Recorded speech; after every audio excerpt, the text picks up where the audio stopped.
Hai guys, perkenalkan kami dari kelompok 5. Kami beranggotakan 4 orang. Ada saya sendiri, Arhab, ada Fatur, ada Atalia, dan ada Natasha.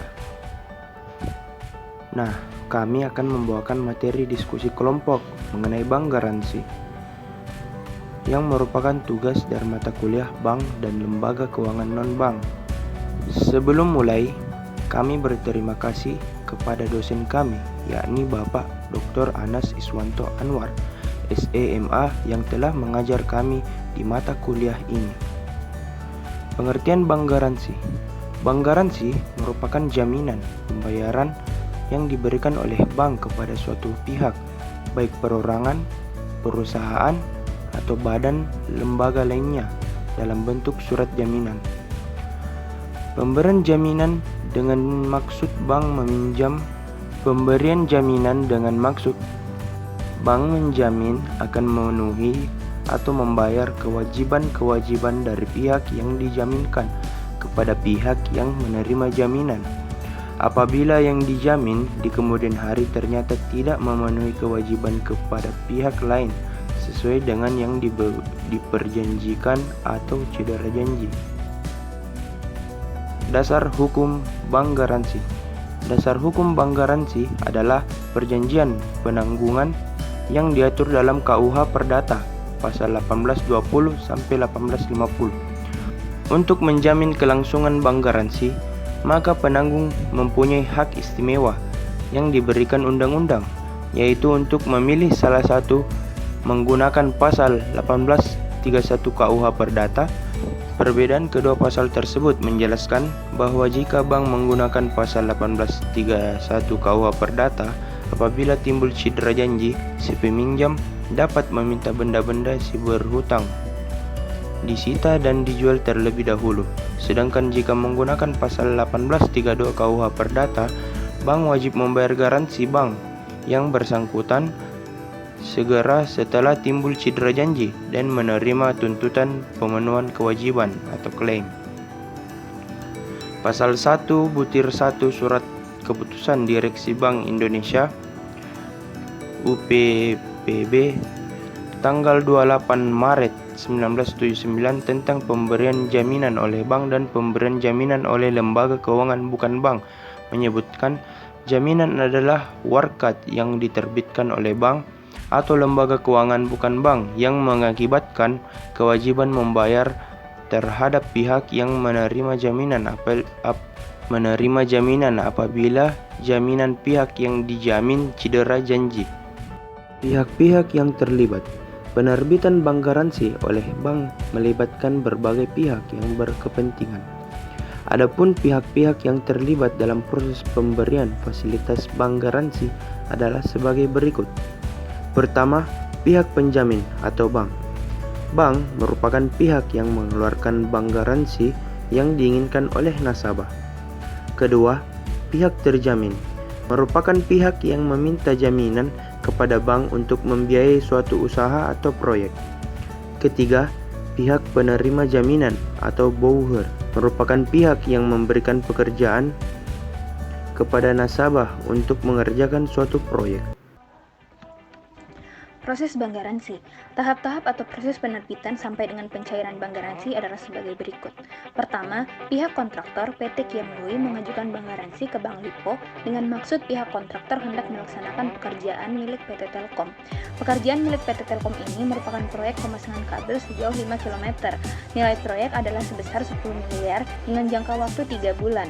Kedua, untuk mengerjakan proyek tersebut, pihak PT Telkom meminta jaminan bank garansi kepada nasabah. Untuk memperoleh bank garansi, PT Kia Meruih mengajukan permohonan kepada Bank Lipo dan Bank Lipo akan menerbitkan garansi bank jika kontraktor memenuhi syarat seperti yang telah dipersyaratkan, termasuk telah menyetor jaminan lawan. Ketiga, sertifikat bank garansi yang telah diterbitkan diberikan kepada nasabah dan bank garansi asli diserahkan oleh kontraktor kepada pihak PT Telkom sebagai pemilik proyek. Keempat, jika telah terjadi sesuatu yang tidak diinginkan atau yang dapat merugikan pihak PT Telkom, misalnya kontraktor ingkar janji, maka pihak PT Telkom dapat langsung membawa garansi asli yang dipegangnya di Bank Lipo untuk dicairkan.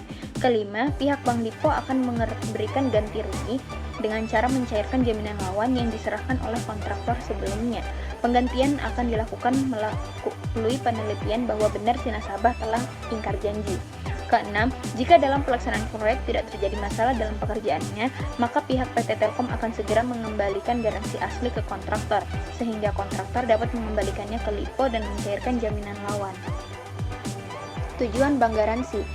Bagi bank, tujuannya adalah untuk memberikan bantuan fasilitas dan kemudahan dalam memperlancar transaksi nasabah dalam hal untuk mengerjakan suatu usaha atau proyek atau mau mengikuti tender. Dengan adanya bank garansi, maka nasabah dapat menjalankan usaha atau proyek. Bagi pemegang jaminan atau pemberi pekerjaan, bank garansi adalah untuk memberikan keyakinan bahwa pemegang jaminan tidak akan menderita kerugian bila pihak yang dijaminkan melalaikan kewajibannya, karena pemegang akan mendapat ganti rugi dari pihak perbankan yang menerbitkan bank garansi. Tujuan lainnya adalah menumbuhkan rasa saling percaya antara pemberi jaminan yang dijaminkan dan yang menerima jaminan, memberikan rasa aman dan ketentraman dalam berusaha baik bagi bank maupun bagi pihak lainnya. Bagi bank, di samping keuntungan yang tadi juga akan memperoleh keuntungan dari biaya-biaya yang harus dibayar nasabah serta jaminan lawan yang diberikan. Jenis-jenis bank garansi. Beberapa jenis bank garansi yang ada antara lain bank garansi pembelian. Bank garansi pembelian diberikan kepada supplier atau pabrik sebagai jaminan pembayaran atas pembelian barang oleh nasabah atau pihak yang dijamin oleh bank. Yang kedua, bank garansi pita cukai tembakau. Bank garansi pita cukai tembakau adalah bank garansi yang diberikan kantor bea cukai sebagai jaminan pembayaran pita cukai tembakau atas rokok yang dijual oleh pabrik rokok. Dalam hal ini, pihak yang dijamin adalah pabrik rokok. Bank garansi penangguhan bea masuk. Bank garansi yang diterbitkan untuk kepentingan pihak bea cukai atau lembaga pemerintahan lainnya dengan tujuan untuk menangguhkan pembayaran pajak kepada bea cukai atau lembaga pemerintah. Alasan penangguhan pajak ini bisa dikarenakan barang yang diimpor itu akan diekspor kembali. Bank garansi tender atau bid bond. Bank garansi yang diberikan kepada pemilik proyek untuk kepentingan kontraktor atau referensi yang akan mengikuti tender atas suatu proyek. Bank garansi ini diterbitkan untuk kepentingan mengikuti suatu tender. Ini untuk mengantisipasi bila suatu perusahaan telah dinyatakan menang dalam tender, tetapi perusahaan tersebut tidak dapat melaksanakan kewajiban dalam tender, maka bank garansi ini akan dicairkan. Bank garansi pelaksanaan. Bank garansi yang diberikan kepada pemilik proyek untuk kepentingan kontraktor atau referensi guna menjamin pelaksanaan pekerjaan atau proyek oleh kontraktor atau referensi. Dalam hal ini pihak yang dijamin adalah kontraktor atau referensi. Contoh, kontraktor untuk membangun suatu gedung perlu memberikan performance bond kepada pemilik tanah bahwa kontraktor membangun gedung tersebut sesuai dengan perjanjiannya. Bila kontraktor uang prestasi, maka pemilik tanah akan mencairkan bank garansi itu ke bank penerbit garansi. Bank garansi uang muka, advance payment bond. Bank garansi ini diterbitkan karena kontraktor telah menerima uang muka dari pemilik tanah. Untuk memulai suatu perjanjian atau proyek, biasanya pemilik uang muka atau down payment kepada kontraktor. Namun pemilik tanah juga khawatir bila kontraktor setelah menerima uang muka atau down payment kemudian ingkar janji. Karena kekhawatiran itu, pemilik tanah minta advance payment bond dari kontraktor sebelum uang muka dibayarkan ke kontraktor. Bank garansi pemeliharaan, retention bond. Bank garansi yang diberikan pemilik proyek untuk kepentingan kontraktor atau referensi guna menjamin pemeliharaan atas proyek yang telah diselesaikan oleh kontraktor atau referensi. Manfaat bank garansi. Yang pertama, penerimaan berupa biaya administrasi, yaitu provisi atau komosi yang merupakan fee-based income bagi bank. Yang kedua, pengendapan dana store jam yang merupakan dana murah bagi bank. Yang ketiga, memberikan pelayanan kepada nasabahnya sehingga nasabah menjadi lebih loyal kepada bank. Selanjutnya, biaya-biaya yang dikeluarkan. Biaya-biaya ini merupakan kompensasi dari risiko yang akan dihadapi bank yang mungkin akan terjadi di kemudian hari. Biaya-biaya yang dimaksud yaitu yang pertama biaya provisi yang merupakan uang yang wajib dibayar oleh terjamin kepada bank sebagai balas jasa untuk pemberian bank garansi. Yang kedua, biaya administrasi, yaitu merupakan biaya yang lazim dipungut berhubungan untuk pelaksanaan administrasi. Jumlah yang dikenakan terhadap terjamin tergantung bank masing-masing. Yang ketiga, biaya materai, yang merupakan biaya materai yang dilekatkan pada surat perjanjian bank garansi yang ditandatangani oleh bank dan pihak terjamin. Selanjutnya, hal-hal yang harus diperhatikan dalam bank garansi. Yang pertama, waktu berlaku dan berakhirnya perjanjian pokok. Yang kedua, waktu berlaku dan berakhirnya garansi bank. Yang ketiga, waktu terjadinya cedera janji yang secara sah masih dapat ditanggung oleh garansi bank. Yang keempat, waktu selambat-lambatnya untuk pengajuan klaim oleh tertanggung. Yang selanjutnya, keempat, hal di atas perlu mendapat perhatian, terutama bagi tertanggung, agar bila mana terjadi sesuatu yang tak diharapkan, maka klaim masih bisa dilakukan.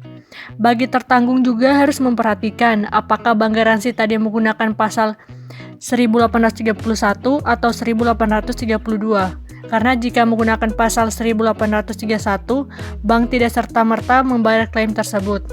Selanjutnya, jaminan lawan. Jaminan lawan yang akan diberikan oleh nasabah kepada bank sebagai jaminan terhadap resiko yang mungkin timbul di kemudian hari.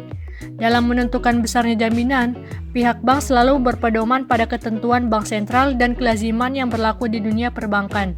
Oleh karena bank garansi mengandung suatu tingkat resiko, maka pertimbangan tentang resiko ini perlu diperhatikan. Pihak pemohon dituntut untuk menyediakan jaminan lawan atau disebut counter-guaranteed. Adapun bentuk jaminan lawan yang diberikan antara lain dapat berupa: yang pertama, uang tunai; yang kedua, giro atau tabungan yang dibekukan; yang ketiga, sertifikat deposito; yang keempat, surat-surat berharga seperti saham dan obligasi; yang kelima, sertifikat tanah. Setelah persyaratan dipenuhi, maka bank akan menerbitkan surat garansi bank yang kemudian akan diberikan kepada nasabah pemohon atau terjamin. Selanjutnya, terjamin menandatangani surat perjanjian garansi bank serta membayar lunas biaya-biaya yang telah ditetapkan. Selanjutnya, surat garansi yang diterbitkan oleh bank hendaknya memuat hal-hal minimal sebagai berikut. Yang pertama, judul garansi bank atas bank garansi. Yang kedua, nama dan alamat bank pemberi bank garansi. Yang ketiga, nama dan alamat terjamin. Yang keempat, nama dan alamat penerima jaminan. Yang kelima, macam transaksi antara terjamin dan penerima jaminan. Yang keenam, tanggal penerbitan surat bank garansi. Yang ketujuh, jumlah uang yang dijamin oleh bank. Yang ke-8, batas waktu untuk mengajukan klaim kepada bank. Yang 9, pernyataan bahwa penjamin atau bank akan memenuhi pembayaran hingga suatu jumlah tertentu dengan terlebih dulu menyita dan menjual lebih dulu benda-benda milik terjamin yang dijadikan jaminan lawan. Yang ke-10, jangka waktu pembayaran oleh bank kepada penerima jaminan terhitung saat bank menerima tuntutan. Yang ke-11, tanda tangan pihak bank pemberi garansi. Di samping bank garansi, biasanya nasabah juga diminta untuk melengkapi dengan surat referensi bank. Referensi bank merupakan sejenis surat untuk menunjukkan bahwa yang diberi referensi mempunyai tindak tanduk baik selama menjadi nasabah bank yang memberikan referensi bank. Referensi bank itu diberikan kepada nasabah untuk keperluan tertentu, misalnya mengikuti tender. Selanjutnya, sebelum pemberian referensi ini, bank terlebih dahulu melihat catatan tentang nasabah di bank yang bersangkutan. Nasabah pemohon referensi baik haruslah nasabah bank tersebut. Penelitian tentang kondisi nasabah yang memohon surat referensi bank juga dilakukan dari sumber di luar bank itu sendiri, misalnya dari catatan bank lainnya atau dari pihak berwajib. Terima kasih telah menonton video ini.